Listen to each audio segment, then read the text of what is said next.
I think what I would want people to get from the work now is to have an authentic experience of their own humanity when they witness the work, and to see the possibilities and to see the imperfections and how beautiful the imperfections are.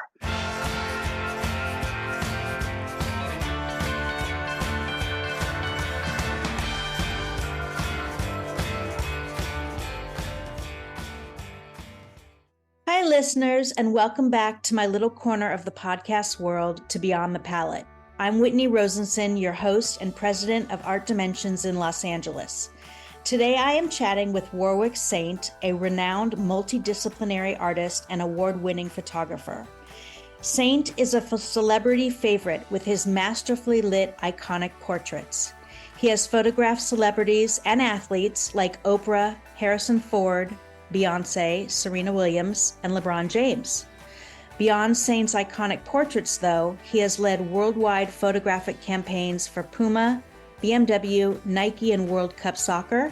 And the album covers he has photographed for countless musicians, include Alicia Keys and Lady Gaga. So let's dive in. Welcome, Saint. How are you? I'm doing great. Thank you. Good. Thank you for taking time out of your busy schedule to chat with me today on Beyond the Palette and for giving the listeners a glimpse into your creative world. I'm really looking forward to getting to know you better, and I know my listeners are too. So let's just start at the beginning. I know you're from South Africa. Your mother was a model. Right. Okay, your father owned a graphic design firm. Can you tell us what it was like growing up in South Africa? Well, it was very sunny and hot. And that's one of I say that quite funnily, but it was a real thing when I moved to London, how it really affected me. I didn't realize. But growing up under the African sky, it's you have this sort of reverence for nature and for the wild and for the majesty of the landscape, because the African landscape is so majestic. So on that hand, I got a lot of nature influence. But in terms of my personal situation, as you said, my mother was a model and also a photographic stylist. My father was a graphic designer. I never knew them to be together at any time. They were always separate, or they got divorced when I was 2, I think. But their entire circle of friends were all sort of hippie artists that kind of became sort of successful. So I was exposed to a lot of the artistic community in South Africa when I grew up. So, it was a small country at the tip of Africa. There was a lot of aspirations to live overseas. I lived in Sweden when I was very young, and I traveled a lot. And I knew from a young age that I would never live in South Africa. And as soon as I got the chance to go overseas, I did. So that brought you to New York, right? It actually took me to London. I left South Africa in 1994. I was 22 years old. I just got a degree in philosophy and art history at the University of the Witwatersrand in Johannesburg. I'd also had a couple of years of assisting photographers under my belt, and taught myself black and white printing in my darkroom. So at 22, I left. I moved to London, basically working with a photographer that used to hire me when he came out to South Africa for photo shoots, and he helped me get a footing in London back in 1994. And then I was in London for, let me say, the better part of 6 years. I did my first breakout shoot when I was still living in London. But as soon as that happened, as soon as I got an opportunity to move to New York, I did. I visited New York when I was 17 years old, and actually to take my father's ashes. He got killed in a car accident when I was 17, and I took his ashes to the United States. And I stopped in New York that week, and I knew that I wanted to live in New York. Always wanted to live in New York. So London was just really a stepping stone, and New York was really where I spent most of my photographic career. Your photographic career took place mostly in New York. I mentioned in the intro, there were album covers, there were advertising campaigns, there were celebrity portraits. I know that it's hard for you to answer this, but which was your favorite sort of area in your photographic career? Would it have been the portraits? Would it have been? Oh, wow. That is a tough one to ask. It's a tough one to answer. It's a good one to ask, but a tough one to answer. I would say that my favorite part of photography would be to shoot people, to photograph people. And, that would be the overarching enjoyment of photography, was relating to people. And so in saying that, I've done fashion photography, and when I was a fashion photographer, I absolutely loved it. I loved the process of sort of taking an amazing model that knew how to evoke a mood and dressing her in some of the most fabulous clothes and being really creative. Like that was really, really inspiring, and I loved that.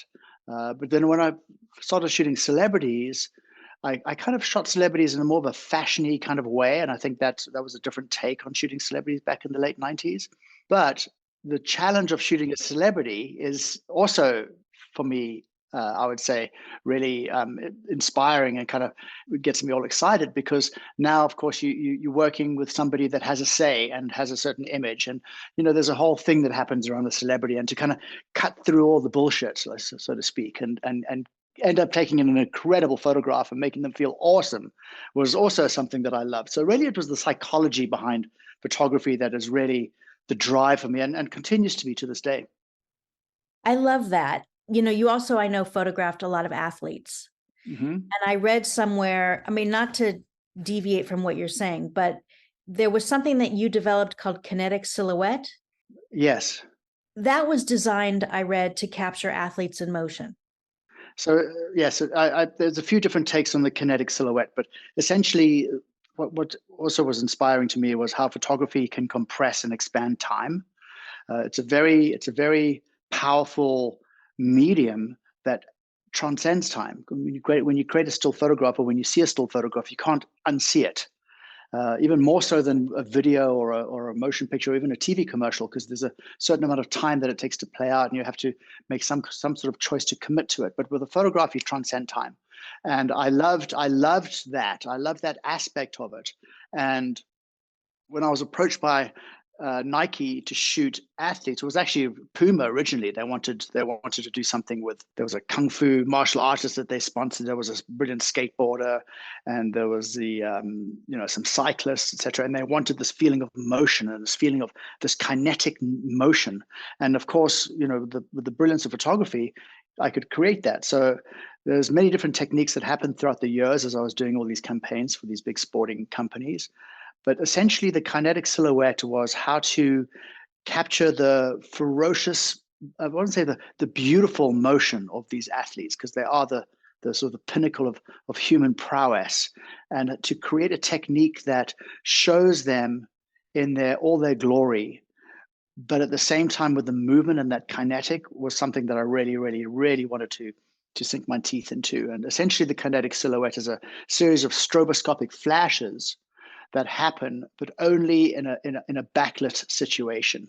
So that when you have a soccer player jumping across the frame, you might get 6 or 7 images of his foot, but you only get one image of his face. Because a lot of the time with kinetic, with multiple images, when there's 7 eyes and 4 noses and 6 mouths, it doesn't really read very well. So I developed this technique to really show the extremities of the movement, but still keep the athlete and keep it as a portrait and make sure that we can connect and relate and see the authentic emotion of the athlete through the stills photograph. So the photograph I saw of Serena Williams is exactly that. I mean, of your photograph. Right. It's on thesaintstudio.com. Yeah, I've done a few different images of Serena Williams. This might be the one that you're thinking of, where there's lots of dust. Yes. Flying, she's screaming. Yeah, that is actually what I would say. That would be also a kinetic silhouette, although it wasn't so stroboscopic. But that particular one, all that dust is all photographic. But it was shot as photographic plates, and a lot of it is metallic paint additive shot with star filters and things like that. But I knew that I was going to be dropping her into this diamond dust iridescent background, so I lit her with a very strong kinetic silhouette, so that the images would integrate beautifully, and that when you see the image, you just instantly believe it, which is one of the primary things around my photography. Is I always want someone to believe it when they see it, even if it's unbelievable in terms of its content. Emotionally, they see it and believe it, because I want my viewer to connect with the authenticity of my subjects. And I certainly did. Would you say that's what you hope people will get from your creations, whether it be your paintings, which we'll discuss in a little bit, or your photographs? I mean, what do you hope people will get from them? Just an authentic connection? Mm-hmm. I would say yes, primarily an authentic connection, although there is somewhat a slightly different slant with my mixed media artwork. because a lot of the work that I'm doing today with the sort of abstraction of photography, there's a lot of defiguration and a lot of grotesque beauty that comes through in the work. And I think that's really a response to having a 24-year career on doing perfectly retouched, pristine images that, although they have a sort of a glossiness, and that was very much the style at the time, it always kind of bugged me a little bit how much Photoshop was getting done with, especially with these advertising images, some of which, like with Serena Williams or with Missy Elliot, these images are retouched and, their body shape is slightly changed and these kinds of things. And it felt like I was cheating a little bit in that respect. Of course, I was still committed to making sure the emotion was there. You can't retouch emotion. You can't retouch that authenticity. But the work now is really, I think what I would want people to get from the work now is to have an authentic experience of their own humanity when they witness the work, and to see the possibilities and to see the imperfections and how beautiful the imperfections are. And I think in the photographic world, especially in the commercial photographic world that I was, imperfections, you didn't really have much imperfection. And I think that's where the beauty lies. And I'm really trying to bring that forward in the new mixed media work. The new series, or this series, is called The Lumascapes. Is that right? I would say that, I've been trying to figure out what my process is, because when I started doing this in 2018 and I printed out a few portraits that I shot of Willow Smith and started splashing paint on it, the initial result was very sort of pop arty. And I kind of liked it and it was kind of inspiring and exciting, but it's, it didn't really, I wanted to create something that had more depth, shall I say. So anyway, so trying to figure out what my process was over the last 5 years, essentially, I call the Lumascape the photographic basis, the big canvas photographic print that I end up painting on, and I call that the Lumascape. And I call the entire process, I would say, would be a lumodynamic defiguration or lumodynamic decomposition, because I start with these beautiful images that I photograph, that I take, and now I'm shooting just for the paintings. I put it through a process of layering in Photoshop to create complexity and interest. And then I have this sort of kinetic dance with the results of the photographic shoot in my art studio, where I'm painting on it to either resolve a complexity or to bring something out or to paint something away. But throughout this whole process, there's a destruction that's happening of the Lumascape, of the photograph. And it's through this destruction that is happening that I'm somewhat managing this. It's like kind of surfing a creative wave. And it's through this destruction that new content emerges, that happens through the process, that I don't always know where I'm going to end up with this dance, with this photograph that I want to deconstruct and decompose. I don't know where I'm going to end up, but as long as I'm approaching the process with a clear mind and a peak emotional state, I always end up somewhere pretty amazing that surprises me. Ultimately, the goal is to create something that is more beautiful than the sum of its parts. They're not abstract paintings, but there is abstraction, elements to it. Very much so. You've got the photorealism and the abstraction. Yeah, it's kind of like it's these two very different mediums are clashing up against each other in the same space, on the same surface. And I've seen this done before with other artists when they're, doing painting on photography is not new, but I haven't seen it done in this kind of way. And if it's out there, please someone show me. Like John Baldessari would have classic black and white shots of sort of film noir, Marilyn Monroe getting out of the limo outside the Oscars with Frank Sinatra, and there would be a big splotch of red paint and this big splotch of blue paint, like right over their faces. So when I'm looking at that, I'm like, wow, that's really leaning into how different these mediums are and creating this real tension between this paint and the photograph. Yeah. I am looking to take this way further, where every part of the image is addressed with the brush in some way or another, and yet have this sort of integration and intermingling of the paint and the photography to give birth to something that hopefully is new and challenging and simplicity in first appearance, but constantly reveals more and more the more you look into it, because of the layering and the defiguration, and how the more you look at it, you start seeing forms and things happen in the painting. It sort of keeps on giving. And this is kind of where I'm at the moment in terms of my artistic journey. And it's super exciting, I have to say. And these are large scale, these paintings. Well, I would say I fluctuate between sort of 5 foot by 4 foot, or 5 foot by 3 foot, 8 foot by 5 foot, something like that. The reason why I do that is because the photographic imagery underneath can be quite complex. The smaller it goes, I want to try and avoid becoming finicky. When I'm in front of the canvas, I've always been like this throughout my whole life. Even when I'm in the studio taking pictures, I'm quite physical. I'm always on the floor and rolling around, or like with my back up against a wall or something. And I want to be able to move and express my movement with the canvas. And for that, I need a certain size. And at the same time as well, there's also something interesting about having my photographs just over life size or just under life size. That for me is an interesting sense of scale. And so, a couple of things are coming into play because of the size. It's really scale and how I can move and express myself through the brushwork and through the paint without getting too tight and finicky, which can happen with smaller scale pieces. And in fact, if I do ever do a smaller scale piece, it'll probably come from a larger piece that I just crop in and cut up. I want that sense that there's energy happening beyond the borders of the canvas. Yeah. And I really feel that. What are your favorite materials to work with? If you had to choose, would it be the camera? Would it be the paint? Oh, you can't make me choose. I think for me, it's light. Light is as material as it gets, as far as I'm concerned. I'm loving acrylics. I'm sort of getting into chalking over my paintings lately, which I find adds another beautiful dimension. Mm-hmm. A lot of the time when I get about 30% in to the painting and I've addressed most of the canvas, as I said, new content starts emerging, and I see these forms that are somewhat humanistic, somewhat deformed, some grotesque.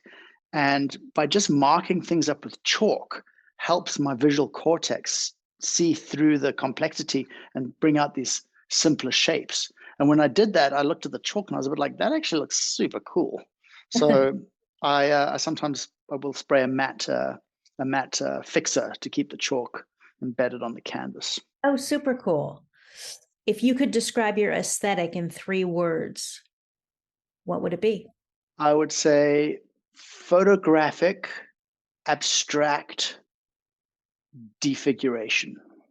That would be in the process. What the result, I don't know. I would struggle to find 3 words, but the process is certainly those 3 factors that come in quite strong. Yes, they do. I want to just mention, and I will mention this, I want everyone to know the website that you can see these works is thesaintstudio.com. So check that out. And there's also one more, warwicksaint.com.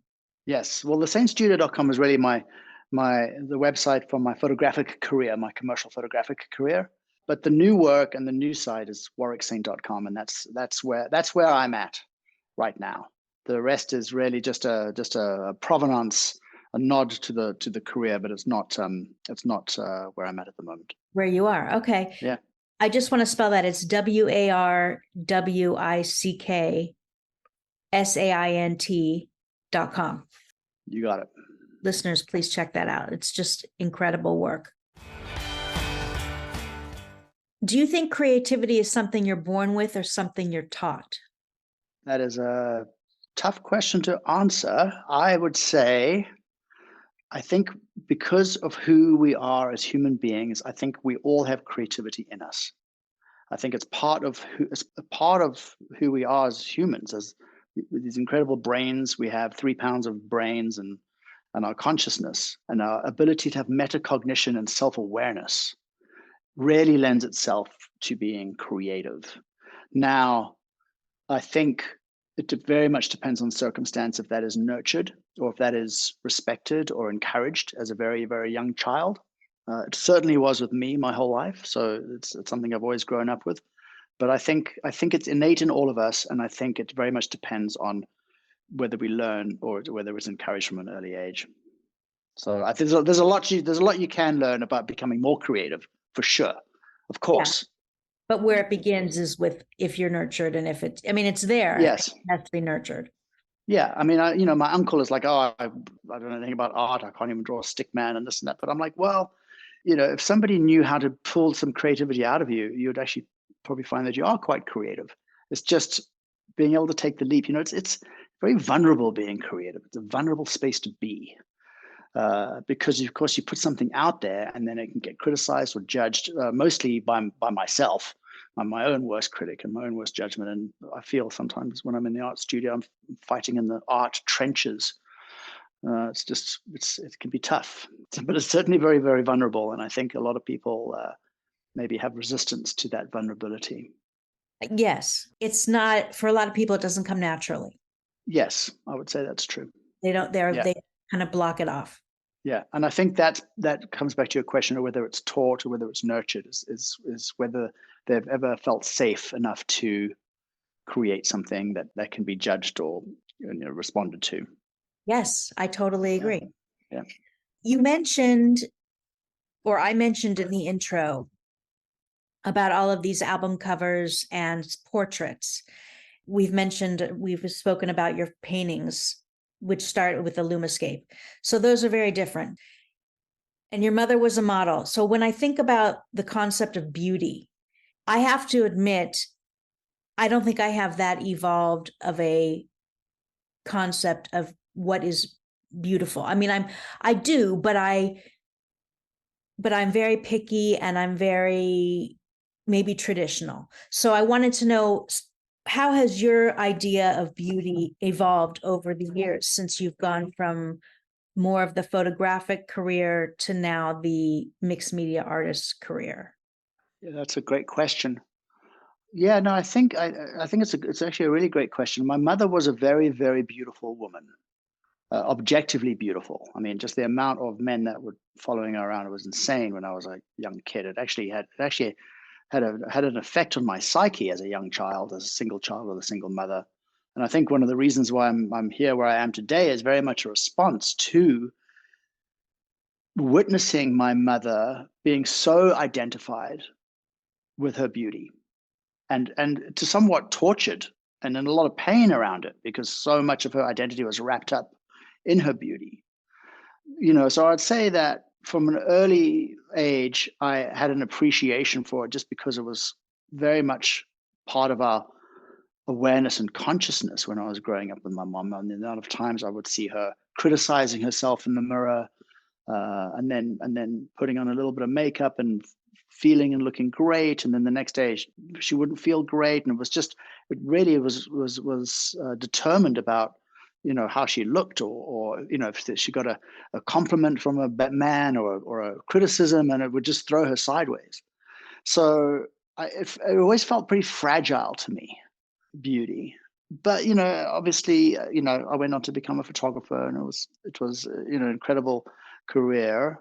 Again, talking what I spoke to earlier, a lot of the beauty work that I've done and a lot of the celebrity work, these are pictures that end up a little bit too retouched, a little bit too beauty. And I think now my idea of beauty has developed and matured because I really look for the imperfection and I really look for the feeling. Like if I see somebody that might not be objectively attractive, but if I see them and I get a sense that they are feeling beautiful in themselves, that for me, I can feel the beauty.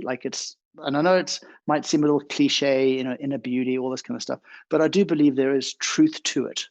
It's an interesting one. There's a lot of prettiness out there, but I think real beauty is in the imperfection and in how you carry yourself energetically, how you hold yourself in the resonance that you hold yourself. I think that's powerful. It's the whole human being. That's what I would say is what's matured is, when I saw my mother, the beauty was very much wrapped in the appearance of things. And I think that's what caused her so much pain and torment.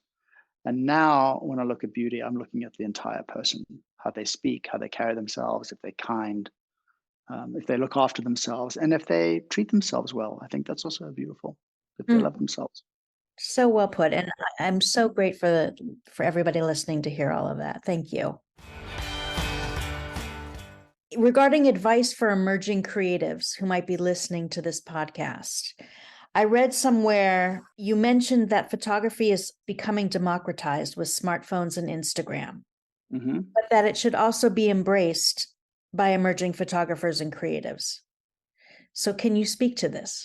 Yeah, I think if you are a young creative now and you are interested in photography, I would reframe that and say that you're interested in image making, because photography has changed so much.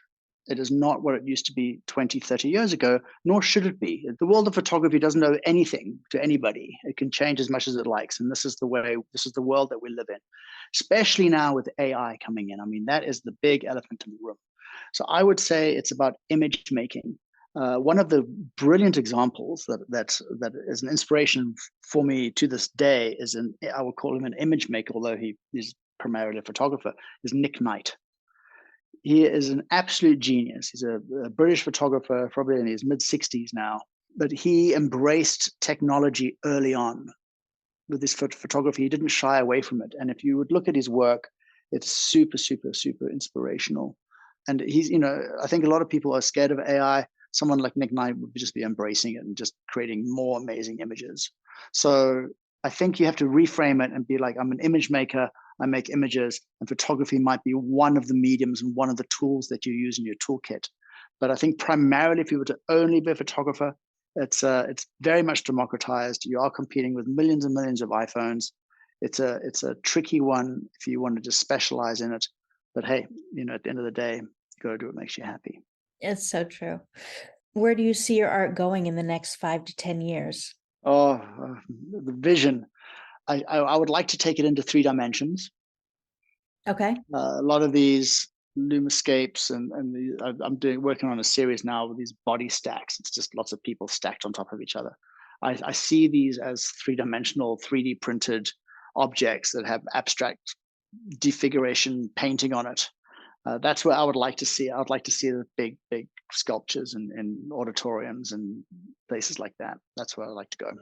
Amazing. So if you had $1 million for an art project, would you spend it on materials and places to show all these sculptures? You got it. I would do the research and make sure that I can get the printers and things like that to actually print these photographs big, and the cameras to do the 3D scanning and all that kind of thing. I think that would be something that's very exciting to me. So I would love to see that work, and I bet you'll do it. Yes. Saint, I want to thank you so much for this amazing conversation. I'm so glad that we connected here on Beyond the Palette. I want everyone to take a look at your website. I'm going to mention it again, which is, there are 2 websites. There is thesaintstudio.com and warwicksaint.com, warwicksaint.com. So check those out for more information. Also, Saint's handle on Instagram is Warwick Saint, so be sure to follow him there. If you want to learn more about Art Dimensions, you can check out artdimensionsonline.com. Saint, is there anything else you'd like the listeners to know about you or your passions?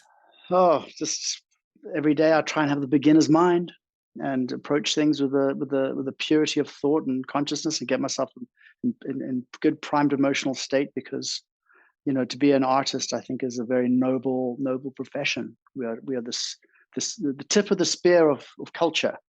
It's a very powerful profession, so I want to make sure that I'm always in good shape for it. Very articulately put. Thank you. I want to thank everyone for tuning in to Beyond the Palette.